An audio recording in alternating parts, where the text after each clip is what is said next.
नमस्कार विद्यार्थी मित्रांनो, सर्वांचं वेलकम आहे आपल्या यूट्यूब चॅनलवरती। आणि आपण पाहत आहोत 2024च्या पोलीस भरतीसाठी अत्यंत महत्त्वपूर्ण असे जीएसचे क्वेश्चन।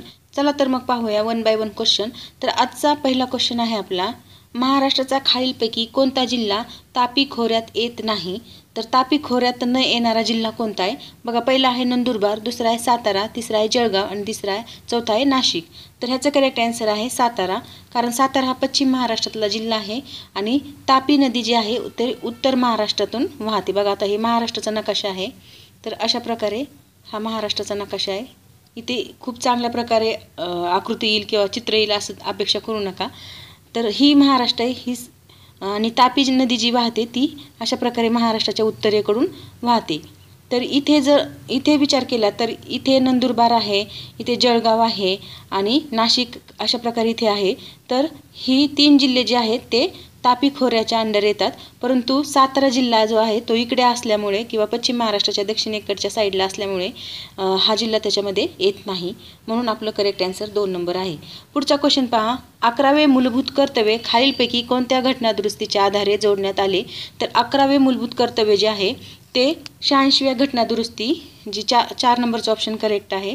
86वी घटनादुरुस्ती 2002ला झाली होती आणि या घटनादुरुस्तीने हे मूलभूत कर्तव्य जोडण्यात आलेलं आहे। तर मूलभूत कर्तव्य अगोदर किती होते? तर ते होते 10 आणि 86वी घटनादुरुस्ती जेव्हा झाली त्याच्यानंतर हे 11वे मूलभूत कर्तव्य जोडण्यात आले। आणि ते 11वे मूलभूत कर्तव्य कशाशी रिलेटेड आहे? तर पालकांनी आपल्या मुलांना शिक्षण देण्याचं कर्तव्य पूर्ण करावं, अशा प्रकारे त्याच्यात कंटेंट दिलेलं आहे। तर पुढचा क्वेश्चन पहा, संयुक्त राष्ट्र विकास कार्यक्रम म्हणजेच UNDP युनायटेड नेशन डेव्हलपमेंट प्रोग्रामच्या मानव विकास अहवालासाठी जागतिक बहुआयामी गरिबी निर्देशांक म्हणजेच मल्टी डायमेन्शनल पॉवर्टी इंडेक्स कोणत्या वर्षापासून आरंभ करण्यात आला? तर ह्याचं करेक्ट आन्सर आहे 2010। हा 2010 पासून हा प्रोग्राम चालू केलेला आहे। पुढचा क्वेश्चन पहा, खालीलपैकी कोणते नृत्य त्रिपुराचे नाही?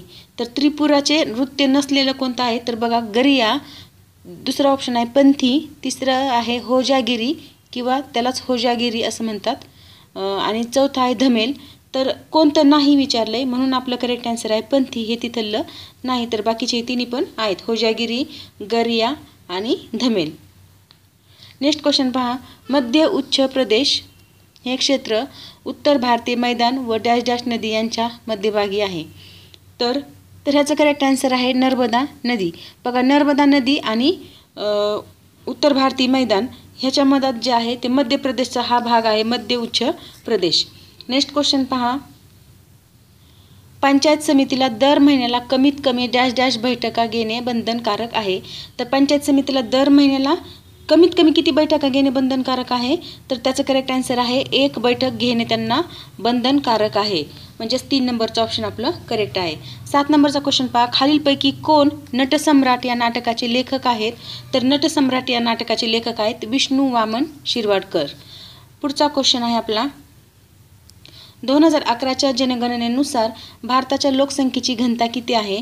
तर भारताची लोकसंख्येची घनता, पहिला ऑप्शन बघा 382 प्रति वर्ग किलोमीटर, दुसरा आहे 296 प्रति वर्ग किलोमीटर, तिसरा आहे 356 प्रति वर्ग किलोमीटर आणि चौथा आहे 310 प्रति वर्ग किलोमीटर। तर त्याचं करेक्ट आन्सर आहे 382 वर्ग किलोमीटर प्रति वर्ग किलोमीटर, म्हणजेच 1 नंबरचं ऑप्शन आपलं करेक्ट आहे। 9 नंबरचा क्वेश्चन पहा, भारत सरकारच्या कोणत्या मंत्रालयाने निर्यात ऋण विकास योजना सुरू केली? तर ही कोणत्या मंत्रालयाने केली? तर वाणिज्य आणि उद्योग मंत्रालय, म्हणजेच 1 नंबरचंच ऑप्शन आपलं करेक्ट आहे। नेक्स्ट क्वेश्चन पहा, महाराष्ट्रात शिवसेना पहिल्यांदा सत्तेत कोणत्या वर्षी आली? तर शिवसेना पहिल्यांदा 1995 साली सत्तेत आली होती, म्हणजेच 1 नंबरचं ऑप्शन आपलं करेक्ट। पुढचा क्वेश्चन, खालीलपैकी कोणी तत्वार्थसूत्र लिहिले? तर त्याचं करेक्ट आन्सर आहे आचार्य उमास्वामी यांनी तत्वार्थसूत्र हे लिहिलेले आहे, 4 नंबरचं ऑप्शन। नेक्स्ट क्वेश्चन आहे, ते ब्राह्मो समाज कराराचे लेखक होते आणि त्यांनी कलकत्ता शहराच्या पलीकडे ब्राह्मो समाजाला निश्चित स्वरूप दिले आणि लोकप्रिय केले, ते कोण होते? तर त्याचं करेक्ट आन्सर आहे 2 नंबरचा option, Debendranath Tagore. Next question बघा, खालीलपैकी कोणती नदी किंवा कोणत्या नद्या महाराष्ट्राच्या गडचिरोली जिल्ह्यातून वाहतात? तर पहा, पहिला ऑप्शन काय प्राणहिता, दुसरा आहे वैनगंगा आणि तिसरा आहे दोन्ही आणि चौथा आहे दोन्ही नाही. तर ह्याचं करेक्ट आन्सर आहे दोन्हीही नद्या म्हणजे प्राणहिता नदी ही आणि वैनगंगा नदी देखील गडचिरोली जिल्ह्यातून वाहत आहेत. नेक्स्ट क्वेश्चन पहा, भारताचे राष्ट्रपती होण्यासाठी किमान वयोमर्यादा किती आहे? तर भारताचे राष्ट्रपती होण्यासाठी किमान वयोमर्यादा 35 वर्ष लागते, म्हणजेच 1 नंबरचं ऑप्शन आपलं करेक्ट आहे. पुढचा क्वेश्चन आहे, खालीलपैकी कोणी प्रार्थना समाजाची स्थापना केली? तर बघा, पाठीमागच्या व्हिडिओमध्ये सांगितलं होतं, प्रार्थना आपण कशी म्हणतो? आत्म्यापासून किंवा आत्म्याला शांती लागण्यासाठी आपण प्रार्थना करत असतो, म्हणजेच आत्माराम पांडुरंग तर्खडकर. 4 नंबरचं ऑप्शन आपलं करेक्ट आहे. नेक्स्ट क्वेश्चन पहा, खालीलपैकी कोणत्या नदीवर तिलैया धरण बांधलेले आहे? तर तिलैया धरण कोणत्या नदीवर आहे? तर ते आहे बाराकार नदी. हा बाराकार नदी कुठे? उत्तर भारतात आहे. तर तिच्यावर तिलैया धरण बांधलेलं आहे. पुढचा क्वेश्चन पहा, कोणत्या वर्षी भारतीय विज्ञान शिक्षण आणि संशोधन संस्था म्हणजेच IISER पुणे या संस्थेची स्थापना झाली? तर त्याचं करेक्ट आन्सर आहे 2006 साली IISER ची स्थापना झालेली आहे.